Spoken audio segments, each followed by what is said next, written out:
This is the Hidden Killers Podcast with Tony Brueski. Featuring defense attorney, Hidden Killers daily contributor, and host of the Defense Diaries podcast, Bob Motta. When it comes down to the Sixth Amendment being violated in this whole thing, with the fact that they did come back and say, hey, we're going to do this pro bono, then it goes over to be the category of attorneys of choice rather than just being who's assigned.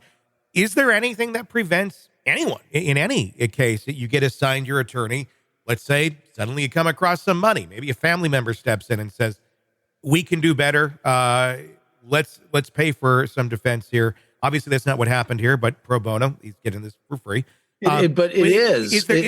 Forget the money side. I mean, take it out of it. Is there anything that prevents that from happening? That's the weird thing. It's like, well, okay, if they're going to do it, he could represent himself if he wanted to and go up there. The judge can't say, sir, you can't represent yourself. You have no defense now. He could do that just as easily as he could say, hey, they're going to do this for free. Cool.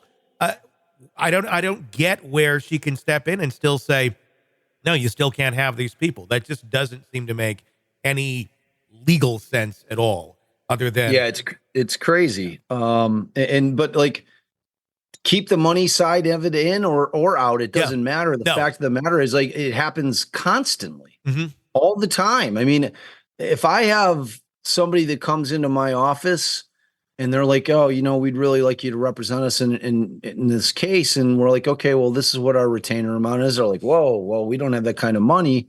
And I'm like, well, here's what you do. I'm like, just go with the PD. Your case is going to take quite a period of time. You're not in custody.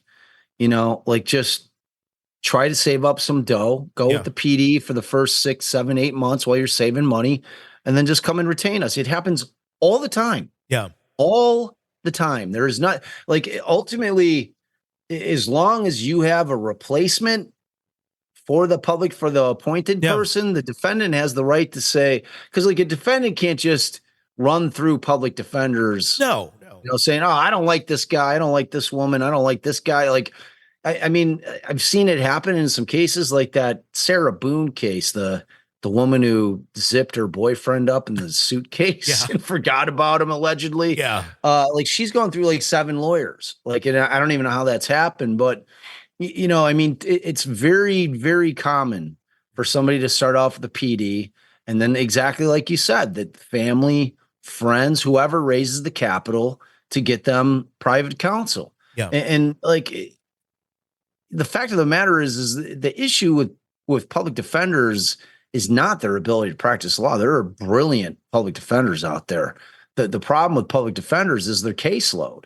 I mean, they just do not have the amount of time that a private attorney will have. Sure. In order to dedicate to that case. So that's why it's always going to make the defendant feel more confident in their private counsel, because they just know that the attorney is going to have more time to deal with their case, and they'll just get more attention from their attorney than they will with the PD. Yeah. And that's not because the PD, again, is a bad lawyer. It's just because there's only so many hours in a day, and they can only handle so much in terms of how much time they're going to allocate to each case. So yeah, man, no, it happens all the time. And like that was my point. Like, once they entered their pro bono appearance, it was as if Rick handed them a big pile of money and said, you're my lawyers. Yeah. So just think of it like that, like pro bono, because that was on them, but they also knew, like, the concept of them entering their pro bono appearance, if in fact they were not planning on going to trial on January 8th,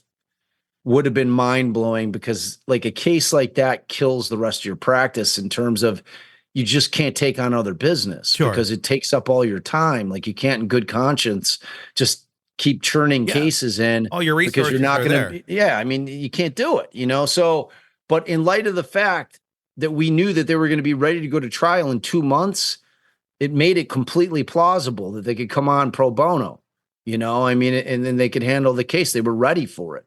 So, yeah, and that changes the analysis. It just does. It's like, if you're an appointed counsel, there's established case law that says, I mean, it's tougher, to get, to get what they're asking for when they became, in terms of choice of counsel, as far as Rick Allen goes, because they're basically saying you just don't have that choice when it's appointed counsel, even though there's the continuity argument, which is the fact that these guys both, had worked 1,000 hours on the case and were, obviously ready for trial. And, they had clearly made and created a attorney-client relationship with their client where he felt comfortable with them. He wanted them to be, his guys. And so when you get this thing where they're taking off and then they come back and say, all right, we're going to do it. We're going to do it on the arm for you, Rick. And he's like, oh my God, that's unbelievable. Thank you. And then that became his counsel of choice. And it moved it out of that appointed attorney area into paid counsel, Yeah. same as like he just hired them. So yeah, I'm dying for this thing to get up there. I'm dying for the argument. And I really hope that, cause it's got like this case, what people don't understand is that it's grown beyond just Delphi, Indiana. It's now taken on a national significance. I mean, whatever's going to happen in Indiana, whichever way the court ends up going, the high court there, I mean, it's going to certainly set the precedent moving forward for every other case that ever happens in Indiana in terms of removal process of the attorneys. And clearly, like I had people that are much more in tune with Indiana law, because I don't practice there. I'm a Chicago lawyer and Illinois lawyer, and our laws are different in every state, but these guys are like, there just was nothing in the statutes that authorized her to do this, and there was, so like all these things have to be sorted, and they'll be sorted hopefully in a way that benefits the defendant. Not just in this case, but in all cases, because ultimately the way that we consume true crime content, we're all victim centric. We all very much care about the victims. We all want the victims to get justice. We all feel that way. But the part of the content that we're actually engaged the most into is the trials. Like that's what, and that is all about the defendant. It's really not about the victims at that point. Like what it shifts. I mean, it's always under the umbrella of getting justice for the victims, but specifically a trial is about the rights of the defendant. Like, so that's what we have to concern ourselves with during this period of time. And I've said it once, I've said it a million times. I mean, any victim is not getting justice if one of two things happens. One, if they end up arresting and convicting the wrong person.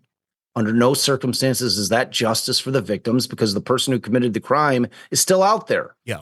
That's not justice. And secondly, is if the case gets so screwed up during trial that the poor family that had to relive the worst day of their life, probably for weeks, sitting in that courtroom, is now going to have to do it again. Yeah. Because it got screwed up the first time. So those are two primary reasons why we care about the constitutional rights of the defendant and why we want a fair trial and why we want to get it right the first time. So, like I'm super anxious for it, as I'm sure many of our listeners are. I mean, it's a big deal. It's a big deal. What kind of dynamics would this create? Let's say they do get reinstated here coming up on the 18th of January. Still got Gull there. I mean, then literally you have the defense counsel that she's been kicking and screaming and saying, no, you can't be here. And suddenly the Supreme Court says, guess what? Guess who's coming back to court? That is going to be a little uncomfortable, I would think. And that's going to be another thing to be watching. Awkward. It's going to be super awkward. Yeah. Extremely. Yeah. Extremely. Yeah. Well, so look, the way this thing can shake out is it can shake out where they flat out deny it. Okay, no, you're not coming back on the case. We're keeping Gull on. Take care. Have a good day. They could do it where, okay, we're gonna reappoint you guys as public defenders so you can get paid for it, but we're keeping Gull on the case, and good luck with that. Or they could do it where we're reappointing you guys. We're taking Gull off, and we're going to appoint a new special judge, which is what they asked for. So if that happened, that means that they won completely. So that will be argued as well coming up here in January, the new judge. Yes. Not so just, the three. Yeah. Okay. Yeah. So the three things that they asked for are a trial be set within 70 days of the opinion, that Gull be removed and they be reinstated. So, I mean, like theoretically, the court could do a combination of it. They could say, okay, we're going to take you, like in your scenario, or they could do it where they say, okay, we're not going to go so far as to say we're going to reappoint you guys. Okay, but what we are going to do is we're going to send it back down to the trial court. We're going to appoint a special judge for this particular hearing, and we're going to force y'all to have the hearing, the DQ hearing of the two attorneys, so that you make a record. And so you can put it out there why you DQ'd these guys. And that's like, those are basically the four things that can happen. Yeah. And, I mean, or it could be a combination of, I mean, like the one where I just don't see how they can keep her on if they're keeping them on, because she's just, I mean, you always hope that judges, and it's their oath to remain impartial. It's their job, literally.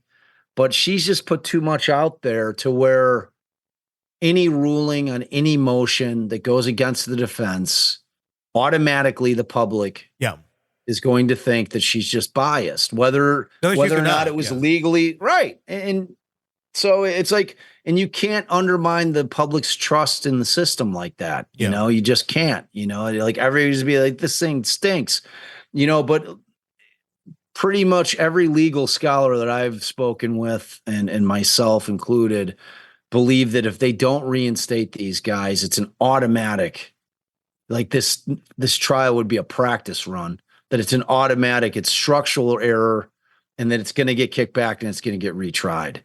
So, I mean, like all those things are running through the justices of the Supreme Court's head when they're trying to figure this mess out. So it's fascinating, really. And it's sad for the girls' families and the victims, because, sitting there, like not having the knowledge of what the heck is going on with this thing. Cause they don't, like, lay people don't understand it. If they watch content and listen to content like ours, they do that for the reason to hopefully gain some more understanding of what's happening, which is why we try to do what we do, but like, I don't know if they're doing that, so it's got to be terrifying sitting there like, what is happening? Sick of the ads? We are too. Start listening with no commercials now and get access to all of our episodes in advance of everyone else. Become a True Crime Today Premium Plus subscriber on Apple Podcasts. Search True Crime Today Premium Plus on Apple Podcasts or go to our podcast page and sign up now. True Crime Today Premium Plus. Sign up now.